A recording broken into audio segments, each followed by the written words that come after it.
This course was intended to allow discovery of where and how the ability to gain information through visuals begins, why it is fundamental, and how the creative, technical, and intellectual aspects of visualization work together as we grow.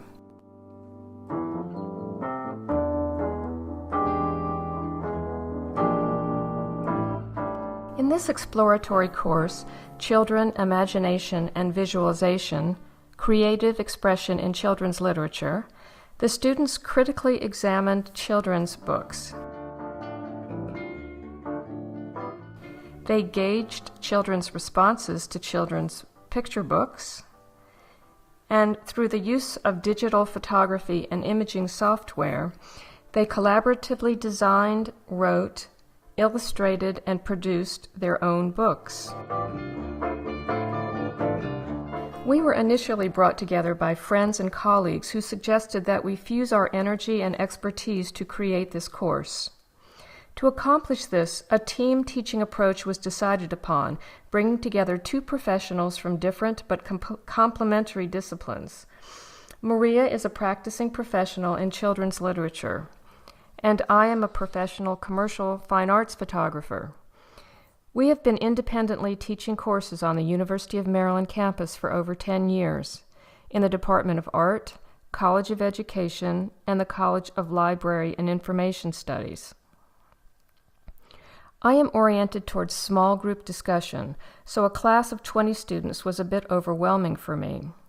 Maria had more experience here, so we began our first collaborative challenge to figure out how to mesh our teaching styles together in crafting the learning environment. We were given a classroom on campus that provided little chairs with the old-fashioned armrests. We met there once for the first class, introduced ourselves, and quickly gathered the students for our introductory visualization exercise, leading them through the campus and over to the Center for Young Children's classroom for preschoolers. In this exercise, students were instructed to write down on paper everything they noticed, external vision, and what memories or thoughts this evoked, internal vision. They were not allowed to speak. As my goals are always to build a cohesive group structure, we made our first group portrait before we entered the CYC building. Upon entering what was to be one of our two meeting spaces, we were greeted by Leslie Oppenheimer, who introduced the students to the classroom environment of the 5-year-old child and to the philosophy of the CYC.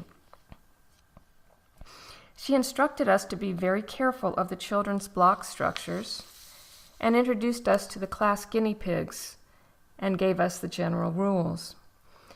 We recognized that we were visitors in this sacred space and needed to be respectful. Another goal for us was to be able to gain an appreciation of the minds of young children. As we were designing and creating the books, we needed to have an understanding for the audience. Students found their spaces on the floor. Some preferred the small chairs.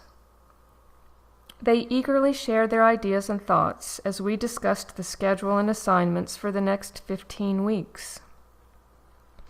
This included what we call the Artist's Journal, one of the more popular forms of expression in the fine art classes.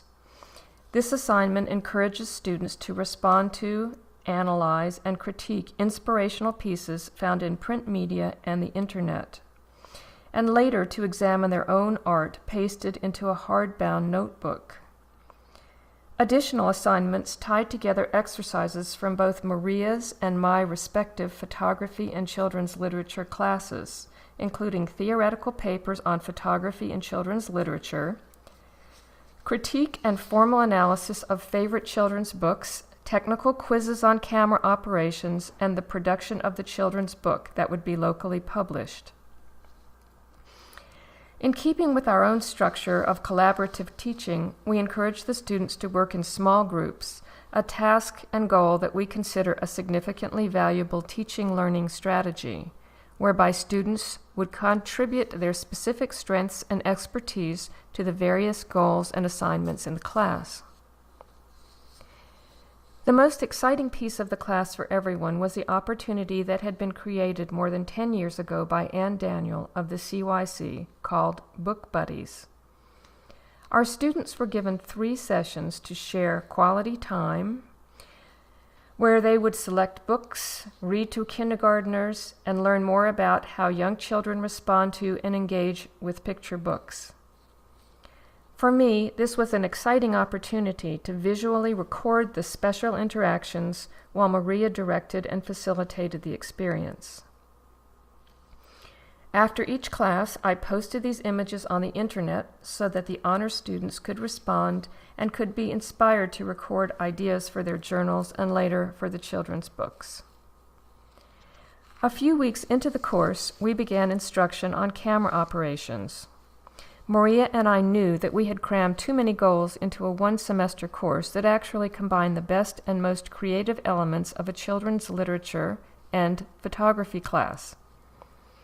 So we made a conscious decision not to place emphasis on the crafted quality of final book production, but rather the pacing, theme cohesion, and developmental relevance to the intended audience, the young reader.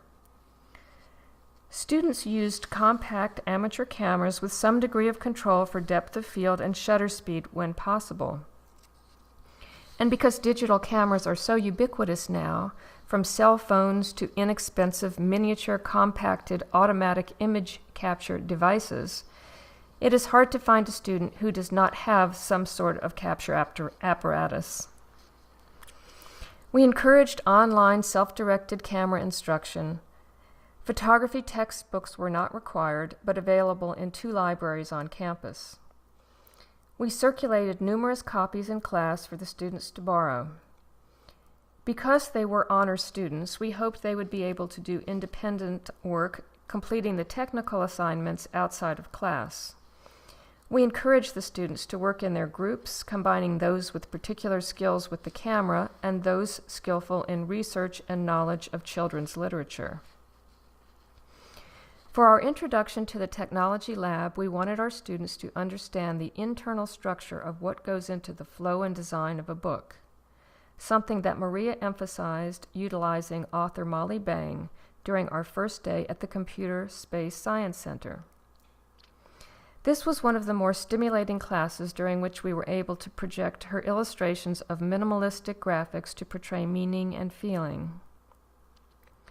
It was here that we made good use of the teaching lab, projecting and critiquing imagery for students' feedback and evaluation. Given the design and priorities of this course, we provided the students with online resources and self-directed style texts so that they would be able to grasp the basic concept of photo image editing as we introduced it to them in the computer lab. The student's task was to make a decently exposed image, load it into the computer, crop it, and then to generate the ideas. Our goals together were to discuss the imagery and critique it for strength in communicating these ideas.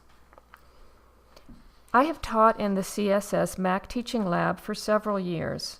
It is a fabulous space because the computers and monitors are organized in a circular fashion, and now the monitors are recessed so that the instructor can see the students. Unfortunately, this particular technology teaching theater was not available to us during our scheduled class time. We were provided with another technology teaching lab that was quite difficult due to the configuration of the workstations in relation to each other as a group and to the instructor. We eventually found out how to use this awkward teaching environment and ended up working in small groups, something we particularly encouraged in order to share skills and interests, combining children's literature, storytelling, graphic design, and image editing. Maria then brought a collection of children's books that employed photographic imagery, as well as books that illustrated graphic elements. Using various media such as watercolor, line drawing, pastel, and various styles of representation such as realism, impressionism, and abstraction. As students continue to research styles of children's books and upload and study their own photographs, they work together in groups to present their thoughts. This was often difficult in the space in the computer lab,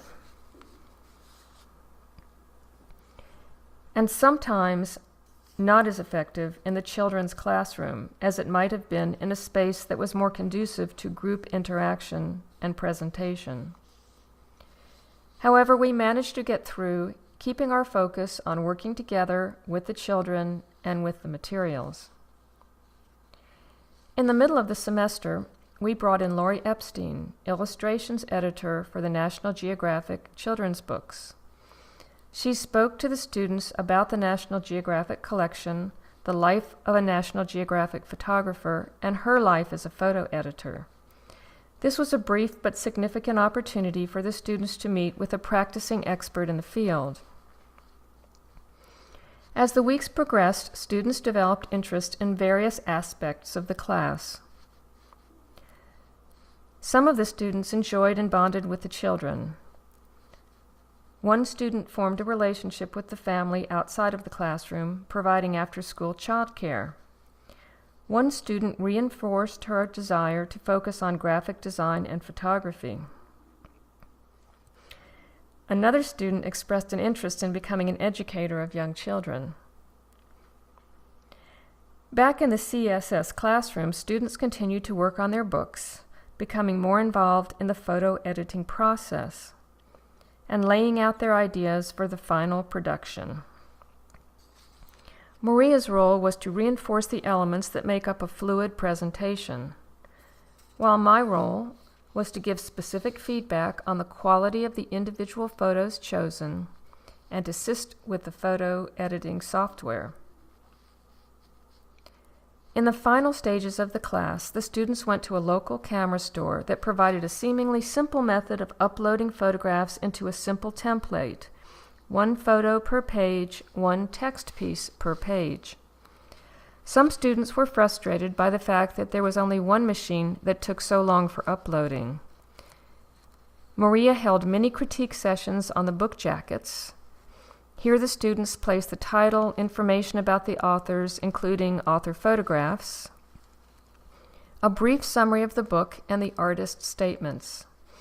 It was here that all of the musings and analysis from the artist's journals came together, in yet another classroom location, the floor of the camera store. After many resubmissions to the lab, the books finally arrived. This was quite exciting for our students. They shared them together with our class first. Students were able to critique and discuss process with each other and the teachers. They then introduced them to their book buddies during the final read together. Several books were chosen to gift to the school. On the last day, we met with the kindergartners and their teachers to share more stories and to say goodbye. In our final analysis of the class with our students, Maria and I came to many conclusions. Overall, we felt a sense of appreciation and privilege to be able to explore this type of experience together. After listening to the students, we discovered that for some, it was one of the most gratifying of all their classes in their years at Maryland, that they might consider going into teaching or working with children. Some wanted to pursue photography and graphic design. For others, there were frustrations with the logistics of the various classrooms, the technology, the lack of systematic technical instruction, or particular challenges with the written research. And although we were working with high-achieving undergraduates from the honors program, we found that for many of them, we had overestimated their motivation for independent research in both the technology and theoretical issues. For most of the students, not surprising, but confirming and interesting, having a hardcover book product from an intense semester of work enabled them to literally feel a sense of accomplishment. In general, Maria and I believe that the most gratifying experience for all of our students during this course was working with the children. It was interesting that we had no education majors, but most of the students in the class came to it because they wanted to engage with children. Having taught photography at all age levels, I know that even very young children love visually oriented gadgets, interacting with technology, and playing with a camera. They love seeing the imagery that they have created. We consciously decided to lay a foundation of understanding and appreciation of children's literature first, and then move on to the utilization of photographic technology in the production of children's books.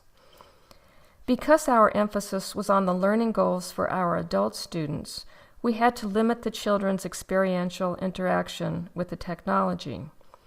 And for our students, the camera was not utilized as a tool for working with children. Rather, the human interaction of the college-age students reading with the young learners was the instrument through the use of the printed bound book. In the future, a cohort of students with a basic command for photographic techniques and image editing software skills would enable a more successful working and learning group for this type of experience. In these groups, students could contribute technology skills to the mix of theory and understanding of developmental issues that enhance the understanding of the role of children's literature in society. In a sequel class, we believe that taking an additional journey through the use of technology with the children to create paper-bound books, photographic prints, multimedia projections utilizing sound and video as well as still imagery would enable a true collaboration of children and students from theory to practice to production.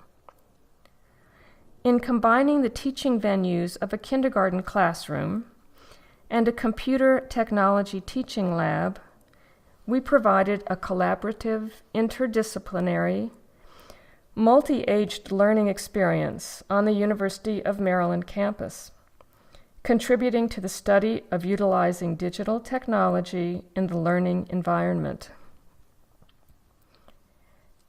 Our special thanks go out to David Cooper, Associate Dean of the College of Education, for his inspiration and for supporting and encouraging community collaboration throughout the campus. Donna Wiseman, College of Education, for providing support to the instructors. Ann Daniel, Associate Director for the Center for Young Children, for providing the incredible resources of children and kindergarten classroom. Deb Maddock for suggesting we participate in the Innovations in Teaching with Technology Conference. Walt Pasquini from Computer and Space Sciences. Fran Favretto, Director of CYC. Catherine Russell, Associate Director, University Honors Program. Ethel Lewis, Associate Director, Prince George's Arts Council, for providing grant support to help pay for the photographic supplies. Jim Dooley, Manager of Pen Camera, for providing the space and machinery to produce the children's books. And the kindergarten children and teachers for sharing their books and classroom for the semester.